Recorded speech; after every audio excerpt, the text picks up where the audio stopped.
Blind that amuse, isang gwapong aktor, umamin na ayaw niya sa babaeng malandi na siya pa yung lalapit sa mga lalaki para magpapansin. Yan ang inamin niya sa isang Showbiz Insider.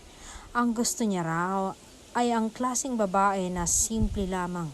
Classy, elegante, matalino, mabuti ang puso na gaya raw ng kanyang lady ngayon at inamin na GF niya na ngayon. Ibig sabihin ayaw niya sa newbie star na nagkakagusto sa kanya.